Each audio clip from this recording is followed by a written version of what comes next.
Good afternoon, everyone. My name is Christy Ford. I'm the Account Executive at Online Resources and your moderator for today. For a better viewing of the presentation, please turn on full screen mode. We would like to welcome everyone to today's Lunchbox webinar. We will be discussing the focus qualities of VXInspect. This is a Creaform product. It is their inspection software product. So we're going to dive into that a little bit today, and then if we want to go a little bit deeper into that, we might do that another time, but we just kind of want to cover some basics here for you. Here with me today from Online Resources is JD Schomburg. JD is our VP of Operations here at ORI. He's been with the company for the past 10 years and has been in 3D data collection for a total of 20 years. So very cool. We're also welcoming Cade here with us today. Hi. Cade Hill is our Director of Engineering Services. He is our resident expert in inspections, reverse engineering, and GD&T applications. He's been here for the past 6 years and is a wealth of knowledge. Thank you both for being here today. Thanks, Christy. Thank you. JD, if you'd like to start us off, just tell everybody a little bit about us here at Online Resources and what we do. Sure. So JD Schomburg, I'm the VP of Operations here at Online Resources. So we've been in business about 30 years, or 35, and we really focused on manufacturing technologies. And in the late 90s, we then got into 3D printing, 3D scanning, which then turned into reverse engineering applications and inspection, what we're talking about today. And we really strive to identify really good 3D products for our customers and validate those. And that's why our tagline is Online Resources, 3D Technologies Simplified. For those of you who are interested in finding out more, please visit our website. That is onlineresourcesinc.com, and I will put that up on the screen here for you shortly. Cade, let's get started today. Okay. I think my first question is, we're talking about Creaform's VXInspect. What should we know about this module? So the VXInspect module developed by Creaform, like you said, it's a module that operates inside of the VX Elements environment. Basically, with a single button click, you can take your scans into VXInspect and perform any number of inspection operations on them. You can do very simple things like best fit alignments and color maps, but you can also go as deep as doing complex GD&T controls, doing various different alignments, and reporting and doing an inspection or a QC process from an actual print as well, with all of the required dimensions and tolerances and everything like that. So. Wow. Mm-hmm. So if you would say maybe top 3 things that you would use this for, what would they be? Yeah, so like I said, anything from very simple like root cause analysis, or very simple just color mapping and deviation overlays, all the way up to very complex full first article inspections. You can do that with this software. It's a module. It operates inside of the VX Elements environment, so there's no jumping back and forth between different softwares or anything like that. Everything's kind of self-contained in one area. With a single button click, you can go from scanning right into the inspection. And because it's a module and because it's developed by the same company that makes Creaform users scanners, all the tech support is local in one spot too. So you're not calling different people looking for different answers for different problems. You really just are kind of learning one software, basically, all as one sort of combined entity, I guess. So it's nice. I bet that makes the process pretty seamless then, going through that whole, from beginning to end. It's got to be a very seamless process all the way through. Yeah, it makes training super easy. It makes learning the software packages super easy. It makes the process of actually inspecting things super easy. So yeah, it's good. Awesome. So you've prepared a part for us today? I did. Yep. Cool. Yep. We've got a little demonstration. Let me show that demonstration. Yeah, jump over here and show that for you. And while he's setting up over here, kind of what I was saying, what I really see for the customer base of this product, it's really nice if you just purchased a 3D scanner, if you're trying to figure out how do I tie this in, like, oh, we might have a CMM or something like that. How do I tie this in to what we're currently doing? This is really easy because it's a very simple platform to get your guy up and running. You don't have to invest a lot into that learning process or into personnel to get this live on your shop floor. So saying that, who do you see as the ideal customer for something like this? Yeah, so I think the ideal customer, as far as the user itself is always someone who has experience with the product, but is really aimed at someone who doesn't have experience, so they can ramp up and become familiar with some inspection, color map overlay, GD&T quickly. In industry, I really like it for casting. It seems to fit very well because of, and I think we'll probably see this, its ability to give multiple reference frames.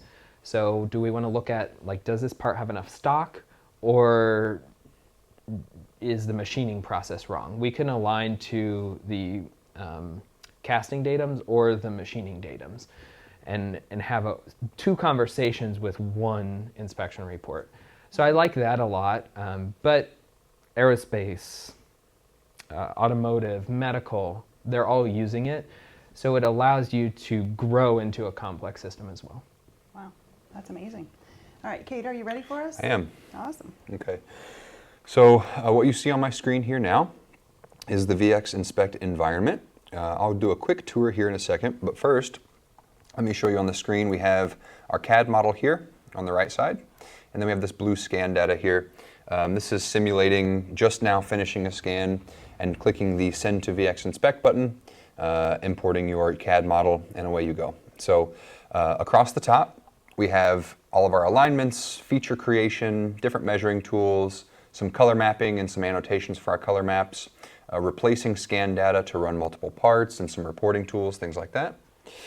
Left side of the screen, we have our tree. Everything that I create inside of VXInspect will be populated in this area and will live here, and I'll show that to you as I start to create things. Right now, all you see right here is a scan here, the nozzle scan, and then we have the reference data, which is the CAD model.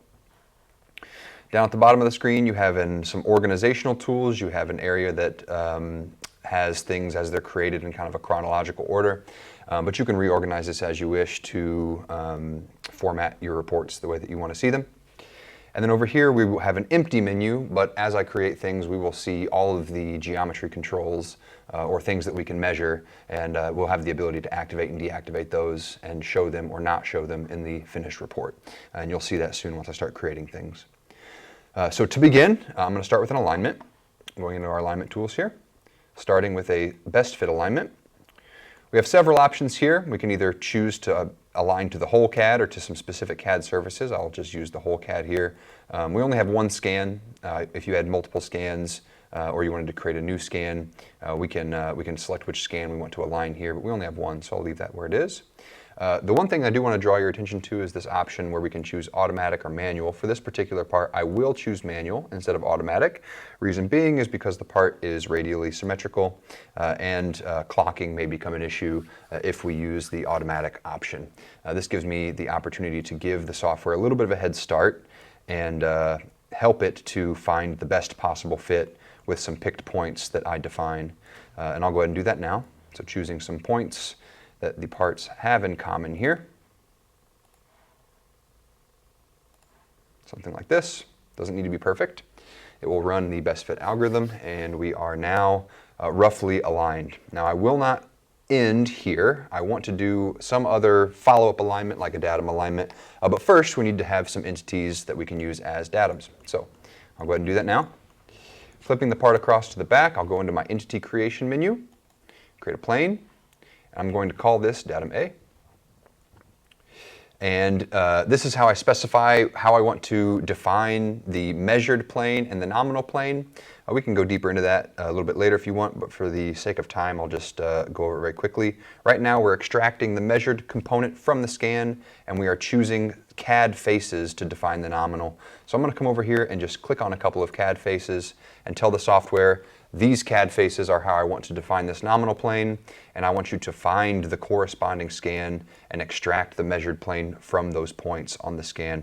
And as you can see, it's giving me kind of a visual feedback here. If I were to narrow this tolerance band to something, I need to turn on my number lock, like this, you can see that it gives me instant visual feedback as to how well that plane is fitting. So you can see we have a very closely fitting plane there. Pretty happy with that. Additionally, it also comes stock with some GD&T controls. Planes automatically have a flatness control on them. We're going to pretend that the print is not calling for flatness here. I'll turn this off so it's not being reported. and I'll click OK. So there's my datum A plane. Let's go ahead and create a cylinder. Down the center of the part here, I'll just specify that the same way I did the plane. Again, these come with some callouts on them automatically. We have a diameter and a cylindricity. I will leave the diameter actually. Let's go ahead and report on that. I'll change this tolerance though. Let's go to maybe 0.002. Okay, now I'll click OK. I didn't put the datum flag on that by mistake. I'll do that here in a second. Let's create another cylinder though and create our datum C.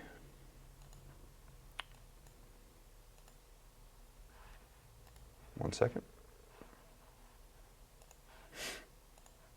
Okay, so there's our datum C cylinder. Again, turning off the cylindricity. Actually, that's already been deactivated, so that's good. I will tolerance this correctly though on the diameter.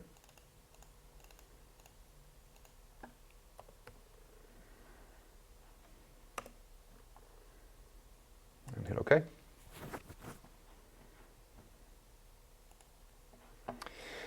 So let's go ahead and make cylinder 1 our datum B. I'll edit cylinder 1 and add that datum flag really quickly. And then I'm going to create a circle as an intersection between cylinder 2 and my datum plane A. So I'm constructing this instead. So this is going to be a product of an intersection between a plane and a cylinder, which will be my plane A and cylinder 2. And that circle will be datum C. And I will not have a circularity call out, but I will keep its diameter. And I'll call this 5 thousandths. Great. And cylinder 2, turn off its diameter because we have that on the circle. All right, great. So now we have everything we need. Let's go ahead and do a datum alignment. So here in my datum alignment tools, I will select the entities that I want to use for the datum alignment. We'll use datum plane A, datum cylinder B, and datum circle C, and I'll click OK. Great. So now we have our datum alignment. Perfect. So now, as you can see, my tree is becoming populated with more stuff. I have some entities here in the tree. I also have several items down here in this report organization. Also, you can see the table that I mentioned earlier that was empty now has a bunch of stuff in it. Anything that I have selected, it will show me what I can and cannot include in the report. Here in this table, I can just check things on and off. I want to include them in the report and control their characteristics. So. And Cade, we do have a question. Sure. It's asking, why do you have to press cancel instead of OK?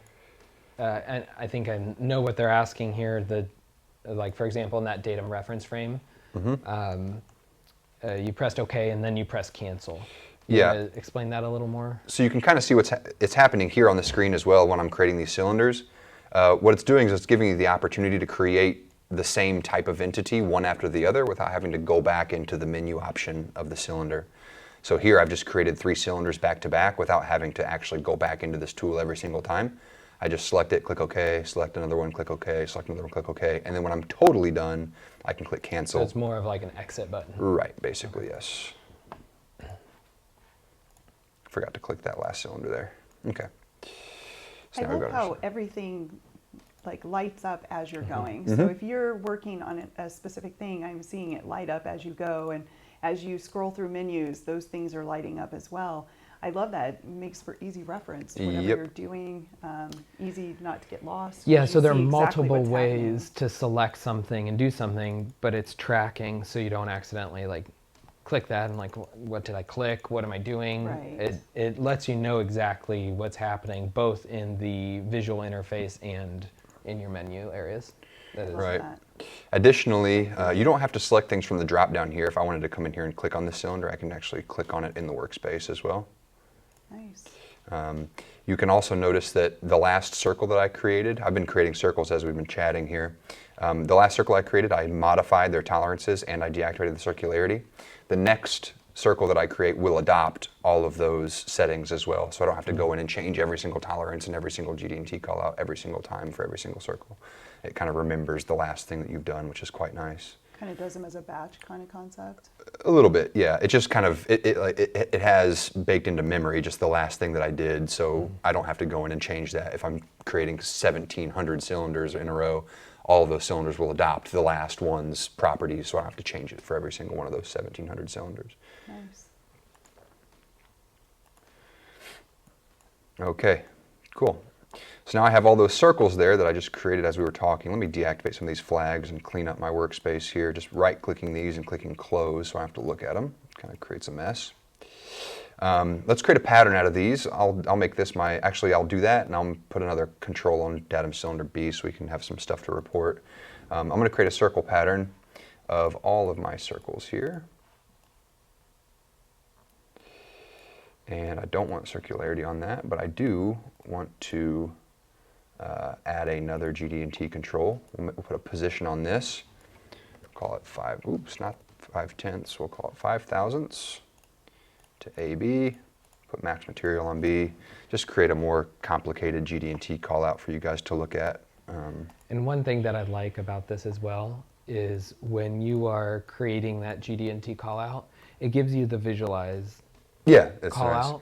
out. That was really nice when I was not an expert in GD. Well, I would never call myself an expert, actually. I shouldn't do that. But when I was learning GD&T, I really relied on reviewing back to the print. And so by having that visual, we can go back to the print, double check, and make sure it matches. And that's a good example of where I felt like this is how, as a beginner, you get into that GD&T stuff. Nice. Right, and it is nice to have, you actually see this is, it's kind of a sanity check. You're like, is this what the flag looks like in the print? And yeah, you can confirm yes or no, and it is kind of nice to have that sort of visual aid. Okay. Cool, so let's go ahead and be done with that. I'm going to go ahead and deactivate some of the stuff. Let's do a color map really quickly too. I haven't put on a color map here yet. I'm going to hide all this stuff and then bring it back when I'm ready to start making a report. Yeah, and this is the color map is what I was talking about for the castings. Excuse me, where we get a full color map deviation analysis of the part, and that's very unique to scan data, and that's where I see the casting industries use it the most. Right. So I can see that being helpful. excuse me. I've narrowed this tolerance band a lot. It's at 5/10ths now. The reason for me doing that is just to sort of give us some colors to look at here. Otherwise, it would be just totally green. That's why you're seeing some of this kind of artifacting, is the tolerance is so tight. But I just wanted to have something a little bit more interesting to look at than just a plain green color map here. But once I have all of my dimensions created, I'm going to go ahead and take some snapshots and then create a report. So let's flip this around to the back side, and I'll just go normal to the bottom plane here, and I'll activate all the stuff that I want to see in this view. Zoom out a little bit here. You can just kind of grab these and move them around. Make it a little bit more organized. I'll also activate the color map here, and we can put on some deviation annotations. I'll have to reorganize that because it kind of made things funky. Oops.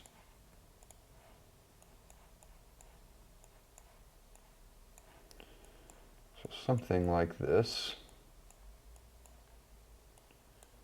Ish. That looks fine. I love that it just makes it so simple to Yeah.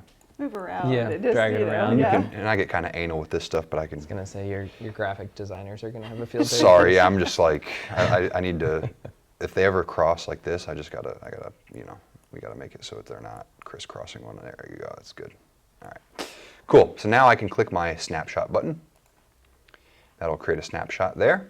Let's make one more so we can see our datum B. Let's close these. So when you're closing right now, are you actually? It's not deleting them. It's more of just Nope. like hiding them. Nope, they're still there. Yep. Okay. And they will show up in that snapshot that I created. Let's turn on datum cylinder B. Turn back on our color map here. Put this where we want it. New datum cylinder B doesn't have its diameter anymore. Let's put that back on.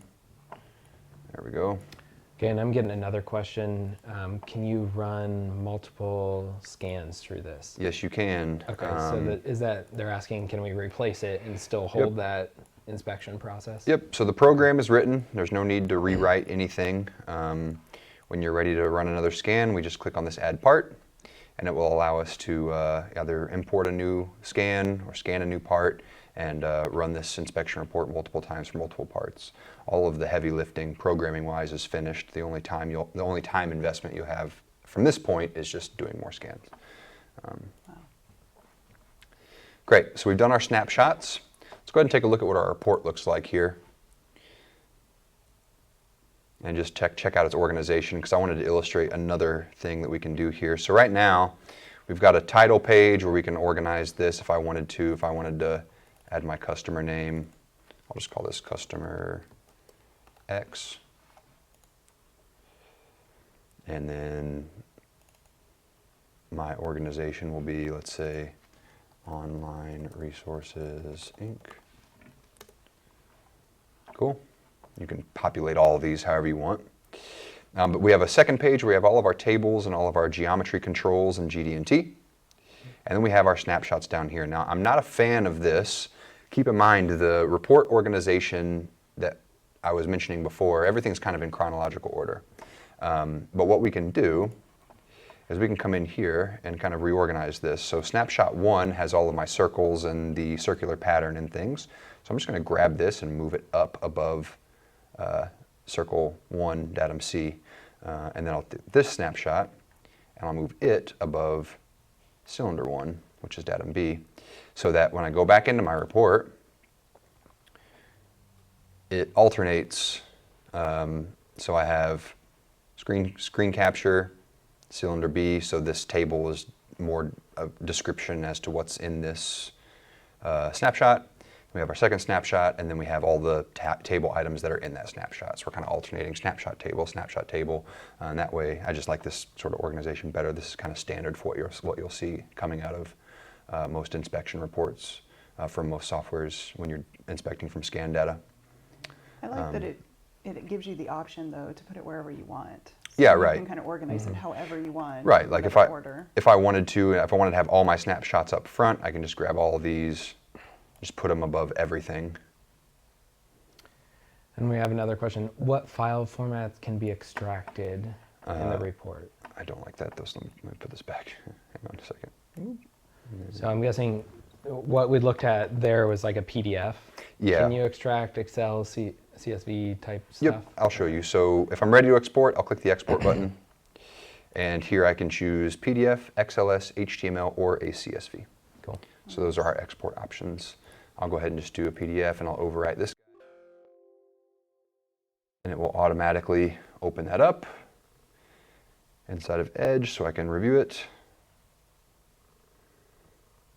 Looks good. Nice. So, question coming in, is there other scan data that can be brought in to this program? Yes. So you can just jump right into it from the VXScan interface when you're using Creaform products, but we also have the option to file import a mesh inside of VXInspect, and this you can choose any sort of standard, well, I guess not any, but the two main ones, STLs and OBJs. So if you have a scanner that is able to output an STL or an OBJ, or you have a software that's able to triangulate a points cloud into an STL or an OBJ, you can import those generic file types as well. Well, we are close to finishing up here. Really appreciate that demonstration. Of course. Lots of cool features. One of the things we didn't talk about is that this software actually has digital calipers. Am I correct? Yeah, yep. So in addition to all of the standard GD&T controls and color mapping and stuff, they have like basic dimensions, I guess you'd say, or like virtual hand tools or something. There's calipers, virtual calipers that you can use as well. Very cool. You know, great product. Creaform does a great job, especially being able to utilize their scanning, scan data with their products and make it very seamless, it seems like. So Thank you for showing that to us today. I Yeah. really appreciate that. Of course. Appreciate you both being here today. Thank you. Yeah. If you have any more questions, please don't hesitate to contact us. We are happy to answer your questions. Our phone number is 765-482-9700. Or, of course, you can email us at sales@onlineresourcesinc.com. Thank you all again for joining us for this Lunchbox webinar. We hope you have a great day. Thanks. Thanks.